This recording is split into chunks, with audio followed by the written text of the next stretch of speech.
Assalamualaikum warahmatullahi wabarakatuh. Nama saya Muhammad Arya Putra Priyasono dan NIM 182230668. Dalam video ini saya akan jelaskan tentang bitrate, Hoffman coding, dan sampling. Nah, ini soal pertama. Itu Andi mau beli TV dengan layar 4K. TV itu pakai subsampling 4:2:0. Bitrate-nya ditanya itu kalau untuk 60 frame per second. Nah, tahu itu kita frame rate-nya 60 frame per second, resolusinya 4K. Umumnya TV 4K itu 3840 kali 2660 pixel. Nah, subsamplingnya 4:2:0. Ini luminance, blue red difference sama blue difference. Ini kurang bit depth. Jadi tambahkan itu asumsikan 8 bit per channel. Nah, ini buat perhitungannya. Total pixel per frame-nya tinggal dikali, jadi 8.294.400 pixel. Subsamplingnya ini berarti dia pakai 1,5 sampel per pixel. Jadi total bit per pixelnya jadi 1,5 kali 8 jadi 12 bit. Nah,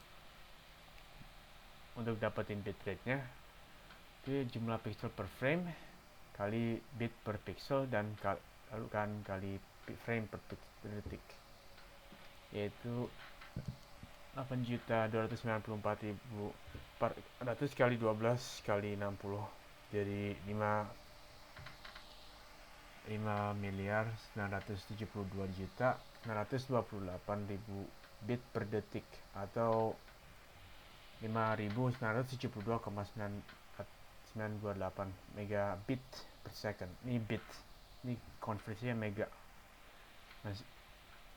yang satuan 10. Oke, sekarang soal nomor 2, Huffman coding. Ini buat data string berisi 5 karakter ditambahkan dalam string ini. Jadi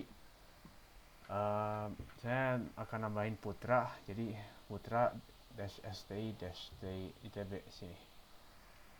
Nah, saya tabel frekuensinya nemu 4T 3-3i 2s 1a 4b e p r dan u, masing-masing 1, jadi ada 18 karakter. Nah, ini pohon Huffman-nya seperti ini.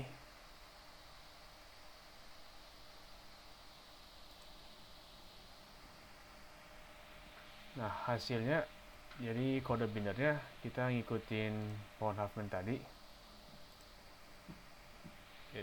Jadi ini kita dapat T dan teman-temannya kodenya di sini. Nah, rata-ratanya gitu jumlah bit yang dipakai, habis itu frekuensi dibagi sama frekuensi total. Frekuensi tadi 18, ini 35 itu kayak hitung bit yang dipakai, jadi ini 1, 2, yang 2, ini 3, 3, 3, 4, 4, 4, 4, dijumlahin semua, di total ada 35 bit. Jadi dia memakai 1,94 bit per karakter, ini estimasi.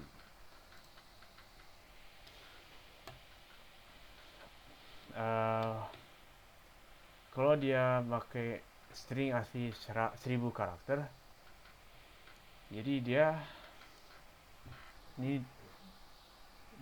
tinggal dikali rata-rata, jadi 1940 bit. Nah, rasio kompresinya kalau jika yang buat karakter asli yang uncompressed 8 bit itu jadi 0,2425 dari itu 24,25%. Jadi semacam reduksi 75% kira-kira.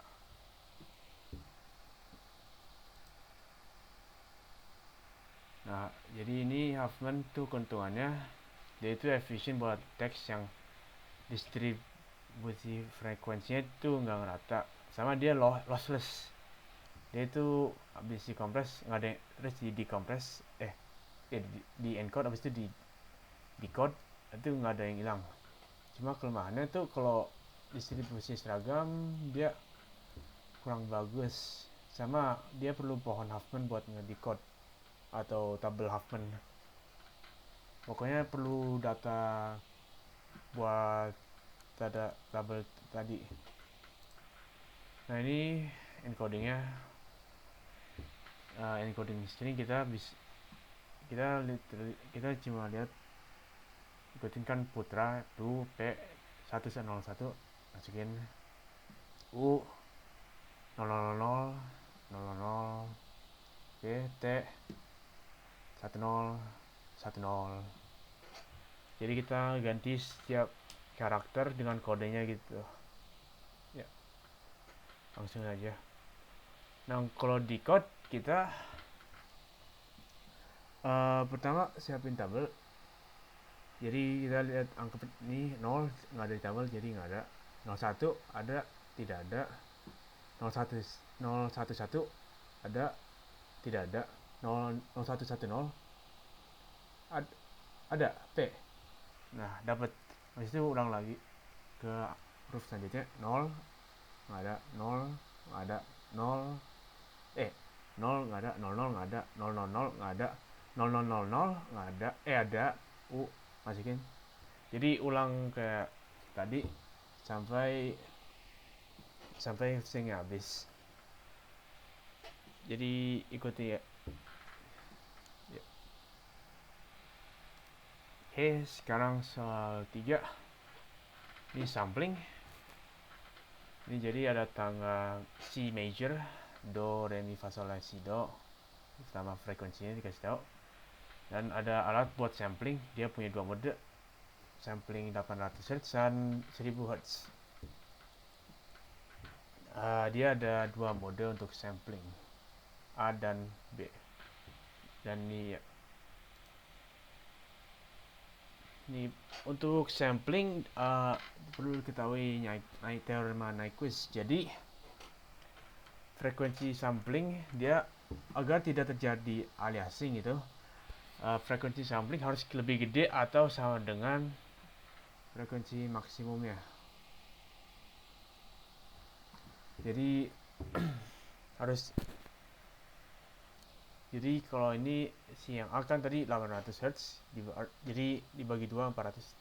Jadi semua yang di atas 400 Hz ini dia akan terjadi sampling kalau pakai mode A, sama kayak yang mode B. Jadi kalau di atas limitnya ini kurang slash, berarti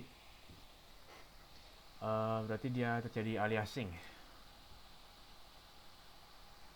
Nah ini saling harus lebih gede dong. Oke, ini ngecek di semua tangga nada ya, apakah di mode A dan mode B ada yang terjadi aliasing.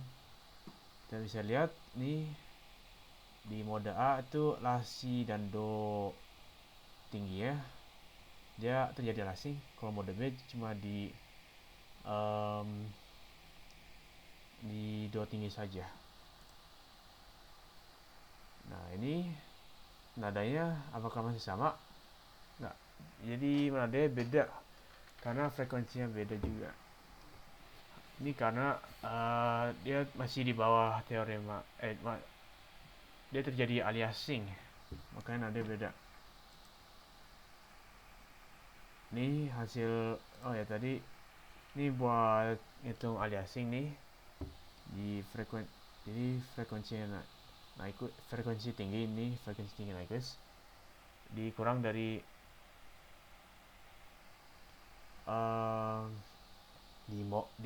frekuensi di mode sama frekuensi Nyquist. Jadi ini asli, terus dikurang tadi sama mode aliasingnya tadi.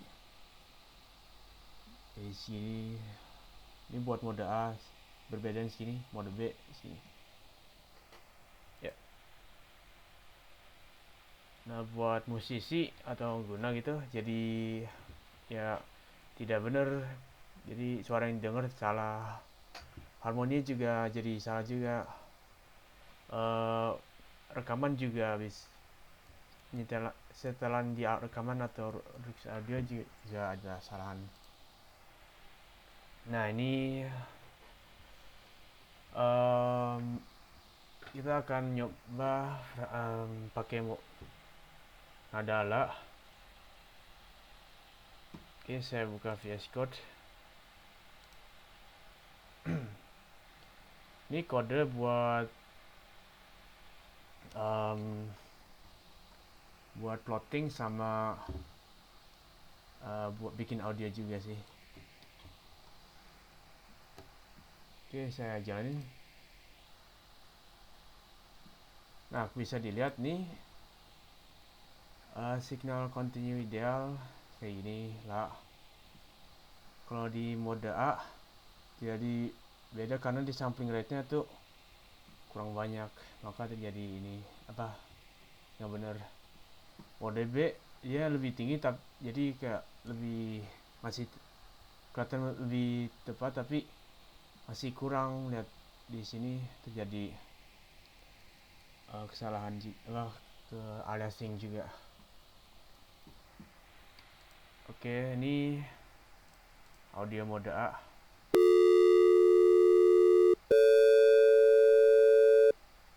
Terdengar beda. Yang karena mode B dia lebih tinggi, dia masih mirip sama yang La, jadi dia masih mendekati. Oke.